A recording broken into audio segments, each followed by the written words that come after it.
If you don't make a video, that it's not gonna make itself. Consistency is the most important thing in anything in life. When I first started, maybe in the first year and a half, that was probably the loneliest part or the hardest part of my journey. Because she sees the money coming from social media, she's not in a rush to tell me to go back anytime soon. I wanna buy a Lamborghini, I've always wanted one.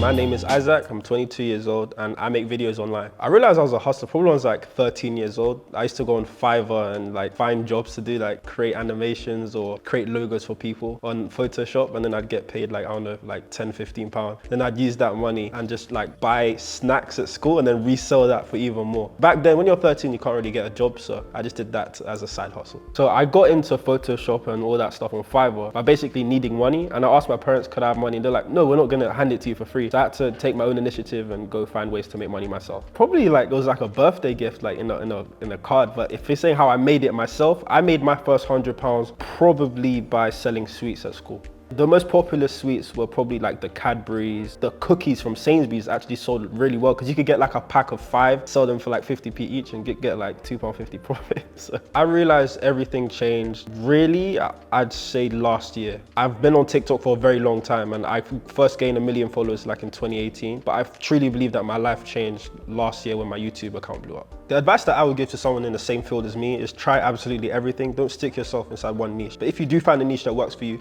then keep on going at it and be consistent. And it's not going to be easy or overnight. It could take months or even years to work out. For me, it took around 2 to 3 years, but I'm very fortunate because after those 3 years, YouTube Shorts came out and I did that and it worked perfectly with my short form content.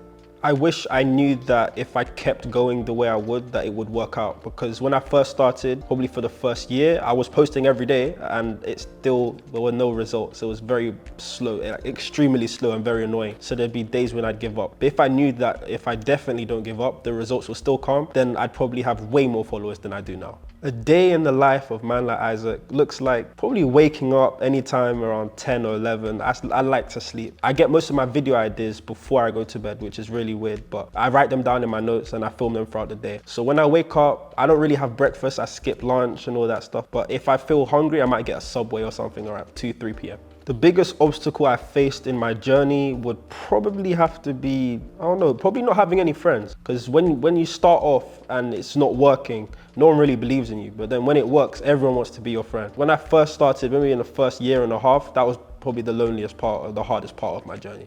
What got me through that period was my followers. Like when I gained followers and I gained all these likes and accolades, these people were telling me to keep going, to not give up. And that really motivated me because I could see my hard work and I could see people reaching out, sending me DMs saying, you made my day, you killed my depression and all that stuff. And it fueled me up to keep on going. You see people change as in they keep asking you for things. Like people that you haven't spoken to in years, they'll DM you like, hey man, how are you? And try to strike up a conversation. But then they just do it with the intent to ask for something or ask you to invest in something. And they don't want anything to do with you. They just want to use you for your resources or your money. I really don't. I have a very small friend group. The end goal is just happiness. And thankfully, I'm happy every single day. I get to wake up and do my dream job. I wasn't really making money until 2, 3 years into it. But thank God I'm in a blessed position right now. And right now I'm having the time of my life. I can travel the world, I can make videos with my friends, and I can make a living and make my family proud. Probably have to get into investing. I've not really invested, I've just saved up, but I think exciting, I don't know, I just want to try new different routes, maybe get into movies or something other than short form content. I think my biggest day would probably have to be a couple months ago when I did a shoot for JD. I did the Manchester United kit launch. Now it's funny because I don't even watch football like that. I'm not a big football fan, but I got the opportunity purely based on like my social media and how well it was going. They said they want me to be on the face of JD. And of course I said yes, so that was probably my biggest day. The worst day was actually a couple months ago where I accidentally got banned for 10 minutes. It said your account has been permanently banned. And me, I've studied the terms and conditions perfectly, so I made sure all my content doesn't violate anything. And when it happened, I instantly called my contact at TikTok, but they sorted it out and I got it back. So that gave me a heart attack.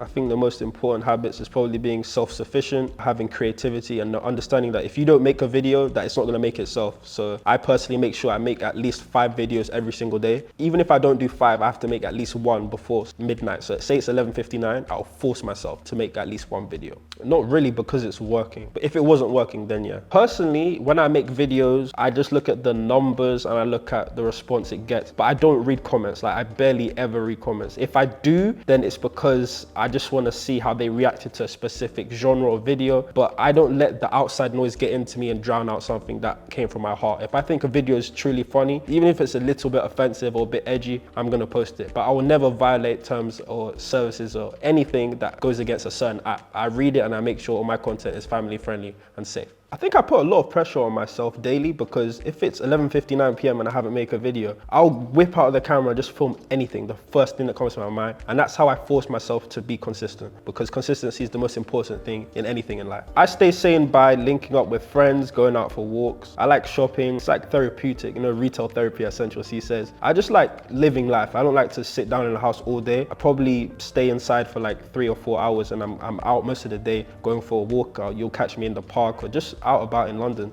enjoying life. Before I started doing videos online, I actually wanted to go to university to become an actor, but it didn't work out, so I had to go and do a business degree. But my grades were so good that I got a full ride scholarship, and I can technically still go back to uni, and my mum does want me to, but because she sees the money coming from social media, she's not in a rush to tell me to go back anytime soon. Of course, all mums, they're gonna worry like, is this profitable? Are you gonna make money from this? But once she saw it came in, she was very supportive. And even before the money came in, she was very supportive of my dreams and my videos. If I showed her a video I thought was funny, even if it got 100 views, she'd still laugh and show me support and tell me to keep on going. So that really means a lot. What motivates me to keep on going for more is looking at the blueprint, looking at people like KSI, Logan Paul, Jake Paul, all the people that are the best at what they do, and seeing if I can attain to any length of what they do. Because if you look at something, you don't want to become kind of good, you want to become the best, and that's me. I want to become the absolute best at what I do. It would make my life way easier if I got verified. So TikTok or Instagram, if you see this, verify me. I deserve it. I think my worst purchase I ever made was probably a Rolex, like a diamond Rolex. It's like £60,000. Yeah, I can't wear Rolexes out in London because my dad is like, you need to be careful. There's obviously stabbing. So many people just get attacked for their stuff. So if you ever see me walk out in public, I'll just walk like this. Like there's not much you can really take from me, because I'm a very smart guy. I don't need security, anything like that. When you look at me, I'll be very minimalistic. But if you come to my house, you'll see my drip. Don't come to my house. Who's been my biggest inspiration? I'd probably say KSI. Not just because, you know, he's black, but he's one of the first black people to really become big on social media. And he did YouTube, he did gaming, he did everything that I found interesting, everything that my schoolmates found interesting. And he monetized that. He made money out of playing games. No one ever thought that was possible back in the day, and he made it possible. So that's why he's a legend to me, and he's my inspiration. Definitely. KSI is the blueprint, he's the GOAT, and he's my inspiration. I haven't met KSI, but I've been like very close to him around 4 or 5 times in my life. It's been very weird. I've been in the same room as him, but it's just, he's a very popular guy and he has security with him all the time. But I've met his friends like Toby, Simon, and Ethan many times, but they're all very nice and they all have a good relationship with me. I should be playing in the charity football match, but they said, you know, the squad's full, blah, blah, blah. 3 things I cannot live without, probably God, my phone, and water.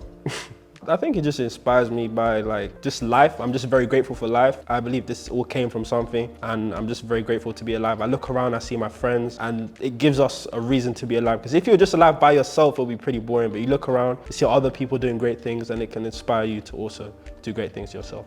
One thing I really want to buy, and I'll probably buy it within the next year, is my first car, because I don't have a license yet. That's the only reason I haven't bought a car yet. I want to buy a Lamborghini. I've always wanted one, and I think I'm going to get one. Probably a white one or a red one. The best piece of advice I've ever had is to not take advice from everyone, because there's so many people that will give you advice based on their points of views or things that's happened to them, and everyone's life is different. So if you believe that something is truly good for you, then you go after it. If your dad doesn't agree or your mom doesn't agree, then try to think, why do they think that? Don't just accept it for what it is. Think for yourself, and your life is always your life. It's not anyone else's. My story on social media is that when I was 13 years old, I made videos on Vine. I was born in 2000, so 2013, I was 13. Vine came out in 2013. So I made videos when I was 13 years old, posted them like probably every other day, not every day. I wasn't committed to it. And the most followers I ever got on there was like 100,000. And then my account got hacked because some guy was like, hey man, I'll help you gain followers if you just give me your password. And I was a kid, I was like, really? Thank you so much. I gave it to him, it says, you've been logged out of your account. So I was like, damn. So since then, I never trusted anyone with my passwords or nothing like that. But after Vine went, then I posted videos on Facebook. Then I tried YouTube, but YouTube didn't really work because like KSI was the biggest YouTuber in the UK and the competition was crazy. So every time I posted a video, I'd get, I don't know, 10 or 20 views, and I just get demotivated and depressed. So I just left YouTube alone. And then Musical.ly came out in around 2014 or 15. I tried that for like a year, had fun, had a couple videos blow up, get like 100,000 likes. And then after that, Musical.ly transformed into TikTok. So then when I realized, oh, now I have a TikTok account that used to be a Musical.ly, now I have a TikTok account that also has 100K, because my 100K Musical.ly fans turned into 100K TikTok fans. So then I was like, okay, you know what? There's other people around me that saying download TikTok. I technically already have it. So I just started posting TikTok. At first I was like, this is weird, this is wet, this is for girls. And then I was like, okay, it's actually a little bit of fun. So I gained like probably in the first year, I gained like 200K. It was very, very slow. And then in the second year,